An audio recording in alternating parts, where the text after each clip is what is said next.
नमस्कार मित्रमैत्रिणींनो, माझ्या यूट्यूब चॅनलमध्ये तुमचं स्वागत आहे. मिथुन राशी एप्रिल महिन्यात मिथुन राशीसोबत काय घडणार आहे, कोणते महत्त्वाचे बदल तुमच्या आयुष्यात घडणार आहेत, या सगळ्याचा आढावा आजच्या व्हिडिओत आपण घेणार आहोत. तेव्हा व्हिडिओ शेवटपर्यंत नक्की ऐका. मिथुन राशीचं कसं असतं तुम्हाला माहिती आहे ना? मिथुन राशीवाले लोक स्मार्ट असतात, बोलायला हुशार असतात. त्यांना जी गोष्ट हवी असते ती मिळवण्यासाठी हे आकाश पाताळ एक करणारे असतात. पण मिथुन राशीच्या लोकांना मला सांगायचं आहे, की एप्रिल महिन्यामध्ये तुम्हाला थोडासा संयम बाळगावा लागणार आहे. कारण ब्रह्मांड तुमची परीक्षा घेतं की काय असं तुम्हाला सुरुवातीला वाटू शकतं. पण त्याचा मोबदला, त्याचा रिवॉर्ड म्हणू शकतो आपण तो तुम्हाला या महिन्याच्या शेवटी मिळणार आहे.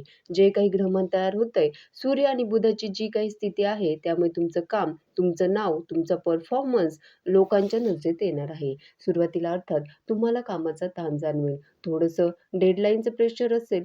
पण जर तुम्ही थोडा संयम ठेवलात, तर तुमचे जे काही एफर्ट्स आहेत, तुम्ही जे काही कष्ट घेताय, ते निश्चितच वाया जाणार नाही. एखादी गुड न्यूज तुम्हाला तुमच्या कामामुळे एप्रिल महिन्यामध्ये मिळू शकते. त्याचबरोबर एप्रिल महिन्यात चांगली गोष्ट कोणती घडणार आहे, तर योग्य वेळी योग्य लोक तुम्हाला भेटणार आहेत. कधी-कधी असं होतं ना, की आपलं काम एखाद्या ठिकाणी अचानक अडतंय आणि तिथे आपल्याला कोणाची तरी मार्गदर्शनाची गरज असते. किंवा अशा एखाद्या परिस्थितीमध्ये आपण अडकतो, की त्यातून आपल्याला कुणीतरी बाहेर काढण्यासाठी एखादा योग्य सल्ला देण्याची गरज असते. तसं काहीसं तुमच्या बाबतीत एप्रिल महिन्यामध्ये घडू शकतं. त्यामुळे धीर आणि संयम ठेवायचा आहे. सगळ्यात महत्त्वाचं म्हणजे एप्रिल महिन्यामध्ये ओव्हर थिंकिंग करायचं नाहीये. अतिविचार तुम्ही करणार आहात, तो टाळायचा आहे. अतिविचार केल्यामुळे तुम्हाला थोडासा निर्णय घ्यायला त्रास होऊ शकतो. म्हणूनच अतिविचार करू नका आणि कुठल्याही घटनेवर लगेच रिॲक्शन देऊ नका. मिथुन राशीचे लोकं पटकन रिॲक्ट होतात.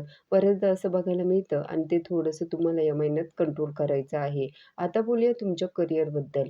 काम जास्त असेल, अर्थात एप्रिल महिन्यामध्ये तुमच्यावर कामाचा थोडासा तणाव असेल, प्रेशर असेल, क्लायंटकडून, बॉसकडून. पण तुम्ही जर तुमची मेहनत पूर्ण लावली, तर ती वाया जाणार नाही.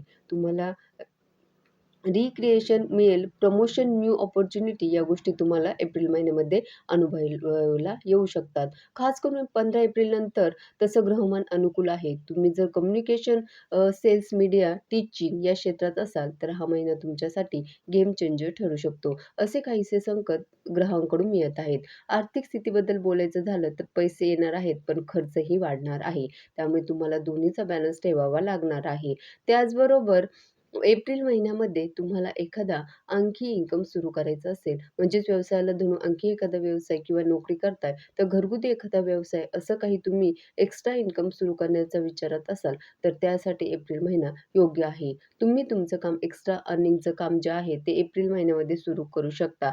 लव्ह लाईफ, प्रेम संबंधांबद्दल बोलायचं झालं, तर तुमच्या नात्यामध्ये इगो क्लॅशेस होण्याची शक्यता आहे. मिसअंडरस्टँडिंग होण्याची शक्यता आहे. म्हणजेच काय, अहंकारामुळे नात्यात थोडासा तणाव येऊ शकतो किंवा काही गैरसमज होऊ शकतात. ते दूर करण्यासाठी अर्थात मिथुन राशीच्या लोकांना सांगायची गरज नाही. तुमचं संवाद कौशल्य उत्तम असतं. तुमच्या या संवाद कौशल्याचा वापर तुम्हाला तुमचं नातं मजबूत करण्यासाठी करायचा आहे आणि तुमच्या संवाद कौशल्याने तुमचं नातं मजबूत होईल सुद्धा. कौटुंबिक वातावरणाबद्दल बोलायचं झालं, तर घरात सुरुवातीच्या काही दिवसांमध्ये थोडासा तणाव तुम्हाला जाणवू शकतो. कुठल्याही मुद्द्यावरनं असेल, काही निर्णय घेणं असेल, काही महत्त्वाचे बदल घरात करणं असेल, या बाबतीतला तो तणाव तुम्हाला वाटू शकतो. पण यानंतर वातावरण शांत होईल. मगाशी म्हटलं तसं इथे तुमचं संवाद कौशल्य खूप महत्त्वाचं ठरणार आहे. तुमचं बोलणं तुम्हाला समोरच्याला पटवून द्यायचं आणि त्याला नाराजही नाही होऊ द्यायचं, यासाठी तुमचं कसबपणाला लागणार आहे. आरोग्याबद्दल बोलायचं झालं, तर अतिविचार करणं टाळा. कारण त्यामुळे मानसिक तणाव येऊ शकतो आणि सगळ्यात महत्त्वाचं तुमची झोप डिस्टर्ब होऊ शकते. अशा काही घटना घडू शकतात. पण तुम्हाला तुमच्या झोपेवर लक्ष द्यायचं आहे. योग्य वेळी योग्य तेवढी झोप घ्यायची आहे. कारण त्यानेच तुम्ही तणाव फ्री राहणार आहात. उपाय काय करायचे? तर साधे सोपे उपाय आहेत. मिथुन राशीचा स्वामी आहे बुध ग्रह आणि बुध ग्रहाची देवता आहे गणपती बाप्पा. त्यामुळे गणपती बाप्पाच्या संदर्भातले केलेले कुठलेही उपाय तुम्हाला लाभदायक ठरतात.